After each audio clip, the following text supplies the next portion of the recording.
Coming up next on Arizona Horizon, the impact of President Trump's latest announced tariffs on some Canadian goods. This as a Canadian company invests in Arizona's future. Also tonight, the Navajo Nation prepares for a new leader following last week's primary elections. And a massive new development is underway in the Northwest Valley, adjacent to the TSMC campus. Those stories and more next on Arizona Horizon. Arizona Horizon is made possible by contributions from the Friends of Arizona PBS, members of your public television station. Good evening and welcome to Arizona Horizon. I'm Ted Simons. The State Office of Tourism reports that Canadian tourism to Arizona dropped by 22% last year. The reason? President Trump's persistently antagonistic relations with the country. This all comes as a Canadian company is teaming with SRP to provide more power, in this case renewable energy, to Arizona. Joining us now is Glenn Williamson, founder and CEO of the Canada-Arizona Business Council. Glenn, good to see you again. Thanks for joining us. Good to see you as well, Ted. All right, this announced 50% tariffs on some Canadian goods set to go into effect August 19th. Your thoughts? It's like playing poker. It's a question of which hand is going to be dealt. The areas of the tariffs have been around for a while. They've always been the contested issues: aluminum, steel, lumber, dairy. This is young and older people not playing well together, and the individual companies are feeling the pain. The biggest problem is uncertainty. So if you knew what you were dealing with, you could figure it out. And my water analogy is water flows downhill and figures out how to get around it. But if there's a problem where you don't know what's in front of you, and somebody puts a 50% tariff up, it's complex. Impact on, let's talk about the automobile industry in Canada, in the U.S. So the biggest thing going on right now between Ontario and Michigan is the push to get the manufacturing side into the U.S. Moving the parts and suppliers is a very, very complex thing to do. So this administration is trying very hard to move that type of business into the United States. So hard, let's close down the Gordie Howe Bridge for a while just to see what happens, keeping with the hockey analogy. Gordie Howe, for goodness sakes, how can you do anything negative against Gordie Howe? It makes no sense at all. Gordie Howe. Thus the elbows up. Yeah.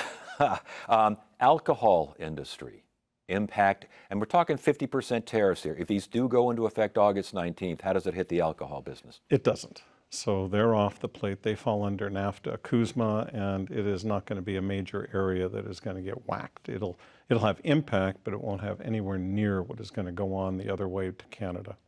Dairy industry. Dairy industry is in deep, deep trouble. That is something that Canada has kept to itself very hard, and this will possibly break that embargo and move it forward in the Canadian dairy industry. It'll be interesting to see if it can hold on during that period of time. The White House says that Canada trade policies discriminate against the U.S., and that is why the president is doing this. Do they have a point? Partially, but this is like having laws on the books that nobody enforced for 30 years, and then someone comes in and enforces a bunch of things without any transition period, without any negotiations, with a very, very difficult environment of just dropping a hammer. Canada business leaders, you kind of referred to this earlier. How are they reacting? Moving to the States. They're moving to the States. That would give President Trump exactly what he wants. Correct. So it's working. Correct, on his side. Yes. What's ending up happening is Canadian companies are moving their manufacturing operations into the United States, keeping their R&D up in Canada, and that way they're keeping two financial reporting systems separate. They jump over the tariff wall and they don't deal with the tariffs. And how are Canadian citizens reacting to this? They don't even know. When they find out, how are they going to react to this? It's a good question. I I really don't know what's going to happen. It's going to be one of those things. It's very similar to, if you take a look at the money that is flowing from Canada into the United States, of the 24 major pension plans in Canada, 52% of all their capital comes to the United States. Most people don't know that, but the government might get upset about it, but then the pensioner, if you offer them 3% in Canada versus 10% in the United States, they're perfectly fine with it. So last question on this, because I want to get to the Pattern Energy and that particular Canadian company. It sounds like the president's plans, his ideas, these tariffs, these huge tariffs, this antagonistic attitude toward Canada, it's working. The problem is it's not working down here because it's increasing prices. So you do this to steel and aluminum. Now you're trying to build things for your mines in Arizona, everything's more expensive. You're working in aerospace and you're trying to use aluminum, everything is more expensive. So this doesn't make sense on the reciprocal side of this. Canada is very, very upset about that, but you also can't build smelters in the United States. And Canada and Quebec, they have enough hydropower to do it. We don't have all the threats of moving everything down here. It's physically impossible to do, just physically impossible. Pattern Energy, what is Pattern Energy and what are they doing here with SRP? So Pattern Energy is an energy company across the United States that the Canadian Pension Plan bought for about $6 to $9 billion by the time we're all finished. And in the state of New Mexico, they have built and operating 916 wind turbines, largest wind turbine project in the United States. From there, already built is a 550-mile tower system that comes into Arizona and brings 3,700 megawatts of power. SRP took 600,000 of that. California gets the majority of it.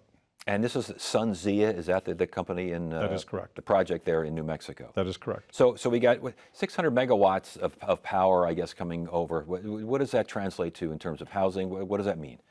So if you take a look at APS right now has a 7,200 megawatt backlog, and that has to be filled somehow. So there is a natural gas pipeline that we hear about coming up, but that's going to take 3+ years to get that up and running, go into plants and produce approximately 2,700 megawatts. SunZia and other solar companies are looking not only bringing that power in from New Mexico, they're looking at massive solar farms right beside that that will bring in other 3,000 or 4,000 megawatts in. So the short-term solution to power is coming from wind farms in New Mexico, and it's coming from solar farms that will either be built or under construction right now. Are most of these power purchase agreements like we've seen here with SRP and Pattern? Correct. And all of this goes into a power purchase agreement because once they generate it and it goes in, everybody is buying at different locations, and then you can dedicate, like in the case of the 600 megawatts that SRP bought, that goes straight into this market. And triples the amount of wind energy on the SRP grid? Oh yeah. Wow. It's massive. Okay, so meets energy demands. What about stability as far as the grid is concerned? Last question. So here's the big problem with the grid, and that is its the last mile issue. So you bring in new power like this, and you take a look at a cable this big, all new, bringing in a huge amount of power. To get to the end user, it's this big. So you're bringing massive amounts of power in to a transmission line system that is ancient, and that's going to be the big problem. So the generation is a problem being fixed, but the fixing of the transmission lines is going to be huge. Okay, is that fixing being done? Is it being planned, being looked at? It's a good question. It's nowhere near what it needs to be right now. Interesting. Glenn Williamson, Canada-Arizona Business Council. Glenn, always a pleasure. Good to have you. Good to see you here, Ted. Great solutions come from very humble places. I'm Miles O'Brien, and I'm searching the globe for solutions. This part of the world has 3 wild jaguars. Undeniably, it's melting. The question is why? Join me. Can we adapt? Yes, we will adapt. There is no choice. Let's meet the big, bold thinkers If you have an opportunity to make an impact, why not do it now? with a resolve to solve. Coming in August to Arizona PBS. Sometimes you just want to celebrate America's new birth of freedom. It's a dream that I thought would never happen. Let's do it! It means that anything is possible. That is a perfect recipe for anything.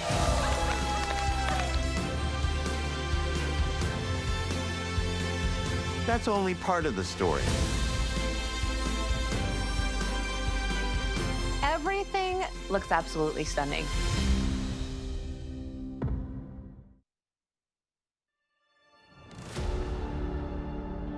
You on the ground, you got a bunch of guys about to turn blue. We're breathing again. Thanks a lot. We mean to be a part of it. We mean to lead it.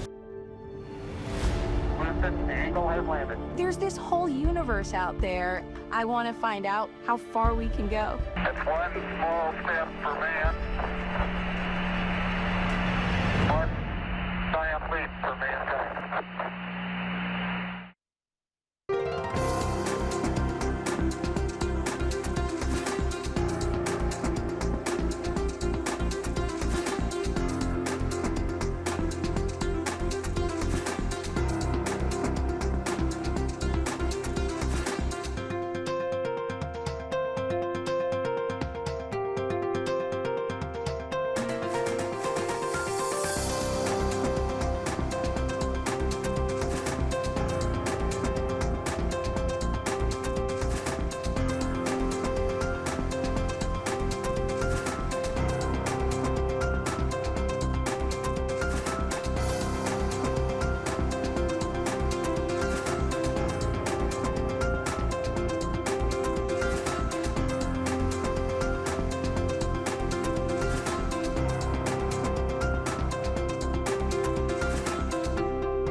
There will be a new president of the Navajo Nation. Last week's primary elections resulted in the embattled incumbent, Boo Nygren, receiving fewer votes than the top two vote-getters, Justin Jones and Crystalline Curley, who will now face each other in the November general election. To learn more, we welcome Gabriel Pietrorazio. He's the Tribal Natural Resources reporter for KJZZ Radio. Good to have you here. Welcome to Arizona Horizon. Thank you. It's great to be here. You bet. All right, so the sitting president is ousted in a primary. Was it a surprise? It was a bit of a shock because, incumbents typically don't lose, especially in primary races. He placed third behind the other two, as you mentioned. It was by a margin of about 1,100 or so votes. The secondary candidate was the current sitting Navajo Nation Council Speaker, Crystalline Curley, who has been very vocal in trying to lead to his ouster. Yeah, and I want to get to that in a second here. But the fact that there were 16 candidates, did that play a role in the incumbent finishing third and out of the money? Surprisingly, it's actually kind of typical or commonplace. So the last primary in 2022 had 15 candidates. The Navajo Nation does not actually have partisan politics like how we understand the U.S. today. There are no Democrats, there are no Republicans, no one is affiliated. They may be affiliated in relation to their state, whether they're voting in the Arizona, Utah, or New Mexico races. But when they actually run for president, they actually don't ascribe themselves to a party. So there's a lot more meshing of political ideology across the whole slate of potential candidates. Interesting.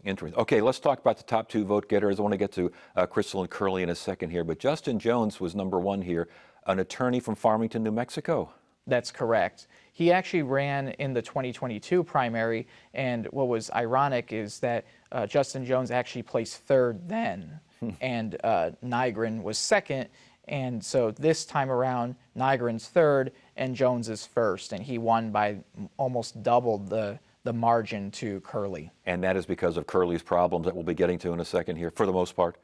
I would say so. Yeah. Crystalline Curley, Navajo Nation Council Speaker, and as you mentioned, she was really kind of going after the president, wasn't she? That's correct. I think actually both of the candidates were really pushing the narrative that we need reform, the issue of anti-corruption, the issue of scandal, basically, that was ridden under the Nygren administration. They both were trying to push it out.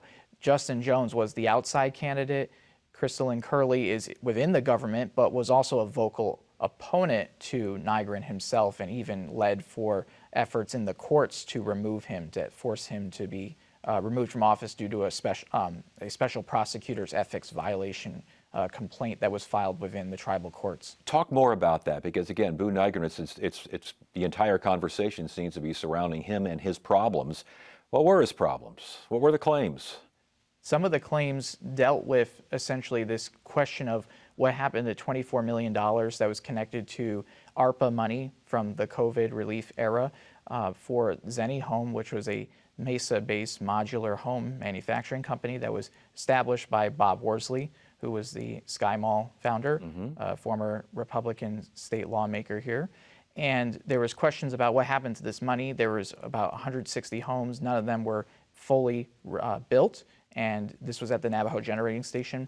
And so there was all this money that was lost under the administration. And that has been the spectacle of debate, really, about what has happened there. We still don't have a full accounting or answers to what really occurred with the money. And so that's been a big thorn in the side of the Nygren administration when it comes to voters about another 4 years to keep moving forward. And there were also special ethics violation claims against him, that he had nepotism, that he was also using public funds improperly, invoices for things that he shouldn't in his official capacity as the president of the Navajo Nation. And cabinet members not immune to this kind of problems either, apparently. That's correct. His former chief of staff, Patrick Sandoval, also received an ethics violation complaint. So he was the youngest ever president of the Navajo Nation, and now with Crystalline Curley, you could have the first woman president of the Navajo Nation, correct? That's correct. Now, it sounds to me, from your reporting, it sounds like matriarchal society, matrilineal society, very much a focus of her campaign, and that's very much a focus with a lot of tribal members, true? That's correct. So the actual society of the Navajo Nation, the Diné, they have their kinship is actually set up matrilineal society, meaning that mothers and matriarchs and great reverence and respect for the elders, and particularly the grandmothers and the aunties and things of that sort. She's leaning into that really heavily, especially around the issues of MMIP, missing and murdered Indigenous people, and kind of touting that drum in that respect of, hey, I'm going to be there for you. I know what it's like. With that in mind, what are the big issues on tribal land? The nation obviously has a lot of concerns, MMIP, a big one there, but there are other concerns as well. When this campaign gets going hot and heavy here now, what will be the big issues? The basic necessities, it's everyday life. It's how do we make the reservation better? It's roads, it's infrastructure, it's water access, as we're talking about the Colorado River and the allotments, and where does that go for the nations? It has to do with energy, it has to do with jobs, it has to do with bringing people back home, it has to do with education. It's all the problems that we face not off the reservation, but intensified because a lot of the social ills and things have affected these communities historically. The 110 Navajo chapters don't have the money as our local governments do to provide everything that is needed for them to live a better, healthier, more comfortable life. I don't want to get you out of here before you talk about the running mates here. The vice presidential running mates could be a big factor in this race? I think so. It was a bit of a surprise for Speaker Curley naming Chris Descheny, who was the former Arizona Democratic state lawmaker who also had a failed bid running for Secretary of State back in 2010. And what's interesting is for Descheny was in 2014 when he was in the primary, he himself had set eyes on the Navajo Nation presidency. At that time, he placed second. And as a result, Crystal and Curley's opponent, Justin Jones, was a lawyer who helped legally represent a losing candidate in the 2014 race and basically got him disqualified as part of an issue relating to essentially that he could not speak the language, the Diné language, fluently. And that was, up until that time, that was actually the law of the land, was that if you were to become the Navajo Nation president, you had to be fluent in Diné. And after Descheny was disqualified from the primary, despite getting the second most votes in that election, they went to a referendum in 2015, a year later, and they repealed that law. Briefly, Justin Jones, his running mate? Emily Ellison, who is in charge of a Gallup nonprofit that deals with domestic assault and battery. All right, very good. Gabriel, great job of reporting. We really appreciate the information, and we'll keep an eye on this one. Good to have you here. Thanks for having me.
A massive new $7 billion master plan community is set for the Northwest Valley adjacent to the similarly massive TSMC campus. The plan includes everything from housing and retail to a science and technology park. And for more on the project, we welcome Richard Mack of the Mack Real Estate Group. Good to see you here. Thanks for joining us. Pleasure to be here. Thanks for having me. It's called Halo Vista.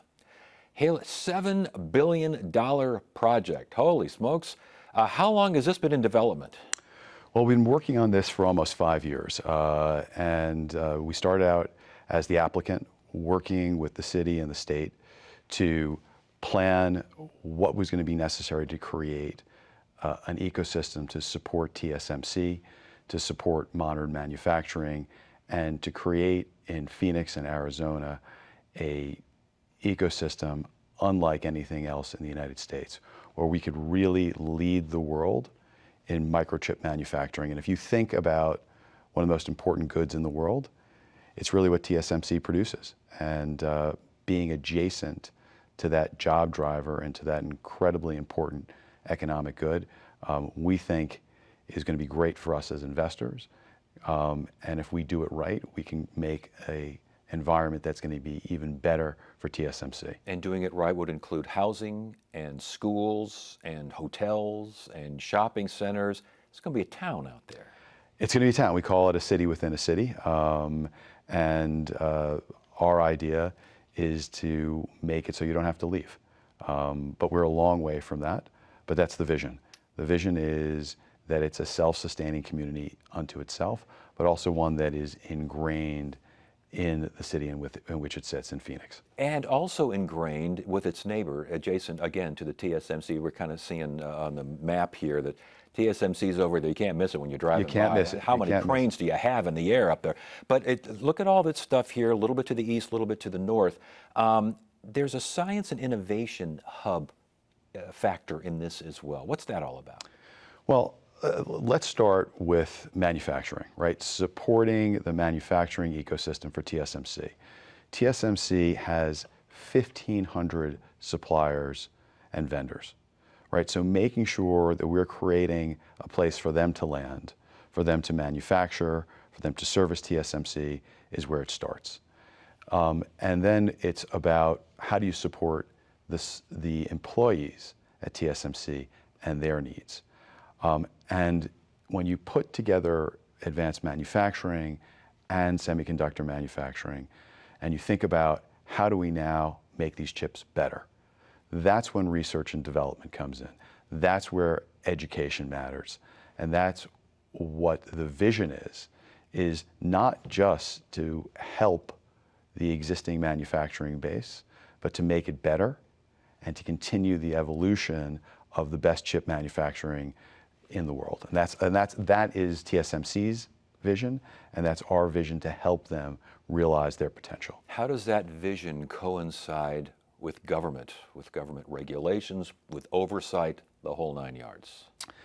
Well, in Taiwan, if you want to build a factory, you basically go to the government and they give you the land and the permits and the power, and they say, here you go. And here are a few contractors and go get them. We've got to step in and do some of the work that the government would do in Taiwan. So we've got to be able to figure out how to work with the government agencies, with the power companies, with the water companies to deliver the infrastructure. We've got to build the roads, we've got to build the pipes. And we've got to create the income to support all that. And so we're, as the master developer here and the owner of the land surrounding TSMC, we are an interface between government and Taiwanese companies and all advanced manufacturing companies that want to be here. And that is a kind of unique privilege to be in. You mentioned things like traffic and infrastructure, water. Will there be enough water for all of that? Well, water is going to be a very difficult question, and we're sitting here waiting the decision on the Colorado River Basin.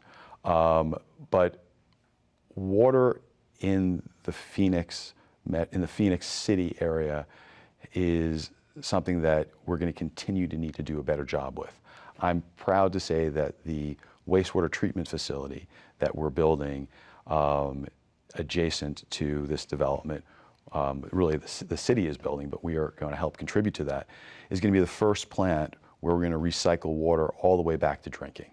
And so these are the type of things that we're going to need to do in the Phoenix market to have water be sustainable. Yes, we have a 99-year aquifer, but we can't just count on the aquifer, and we can't just count on the Colorado River. And a city in the desert is constantly having to innovate around water. We have a tremendous amount of farming that is done in this valley that we think maybe that perhaps could be done more efficiently.